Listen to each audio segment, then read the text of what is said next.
शहीद अशफाकुल्ला खान स्टेडियम में मौजूद हमारे नेता राहुल गांधी जी, अखिलेश जी, सम्मानित मंच किशनगंज बंदमाल से आए हुए हमारे बहनों और भाइयों, मैं आदरणीय राहुल गांधी जी का बेहद शुक्रगुजार हूँ कि उन्होंने भारत जोड़ो न्याय यात्रा के माध्यम से देश के किसान, मजदूर, युवा, बेरोजगार वर्ग, शोषित वर्ग, देश की कामकाजी महिला वर्ग समेत सभी वर्गों को मोदी सरकार के तानाशाह और देश को बर्बाद करने वाली नीतियों के खिलाफ जगाने का, देश के एक सूत्र बांधने का काम कर रहे हैं।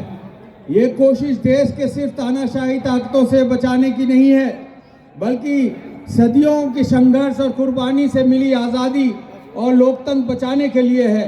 एक तरफ आदरणीय राहुल गांधी जी हैं जो हजारों मील चलकर देशवासियों की बातें, दुख दर्द, तकलीफों की सुनते हैं, और दूसरी तरफ वो हैं जो सिर्फ मन की बात करते हैं। एक तरफ राहुल जी हैं जो देश के किसानों, मजदूरों, गरीबों, छोटे व्यापारी, बेरोजगारों, युवाओं की, महिलाओं की बातें सुनते हैं, और दूसरी तरफ वो हैं जो पूंजीपति की बात सुनते हैं और उनके साठगांठ में देश की संपत्ति लुटा रहे हैं।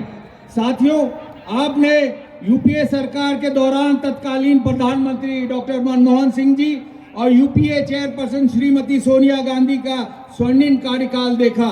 देश की प्रगति, तरक्की और खुशहाली के प्राथमिकता मिली।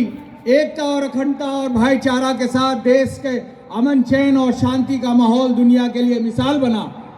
वही आज देश की क्या हालत है? फासिस्ट और तानाशाही ताकतों ने केंद्र की सत्ता में बैठ के सिर्फ देश का साथ ही नहीं धोखा किया, बल्कि देश की छवि अंतर्राष्ट्रीय स्तर पर खराब की। हम भारतवासी केंद्र सरकार के इस तमाम काली नीतियों का जोरदार विरोध करते हैं और लोकतंत्र के हिफाजत के लिए हम आदरणीय राहुल गांधी जी की इस संघर्ष और तपस्या के साथ जुड़ना अपना खुशकिस्मती समझते हैं। साथियों, आपको याद होगा कि यूपीए कार्यकाल के दौरान किशनगंज जिले को एएमयू की शाखा मिली। यूपीए चेयरपर्सन श्रीमती सोनिया गांधी ने उसका शिलान्यास किया। 136 करोड़ रुपए आवंटन की गई, लेकिन अब तक सिर्फ 10 करोड़ दिया गया।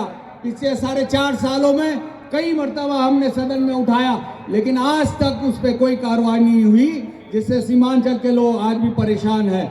मोदी सरकार की भेदभाव नीतियां के कारण किशनगंज समेत बिहार के घोर नाइंसाफी का शिकार हो रहा है। हर साल यहाँ पे बाढ़ के स्थिति से लाखों लोग परेशान हैं, लेकिन मोदी जी उससे चिंता में नहीं है। देश की तानाशाही, गरीबों और महिलाओं के शोषण की नीतियों पर चलने वाली बीजेपी आरएसएस की पूरी विचारधारा और एजेंडा के विरुद्ध तमाम हालातों के बावजूद भी चट्टान की तरह खड़ा होने वाला साहसी, जिंदा दिल लीडर आदरणीय राहुल गांधी जी का हम एहसानमंद हैं। किशनगंज और बिहार के आप सबको स्वागत करते हैं। राहुल जी, जय हिंद, जय भारत।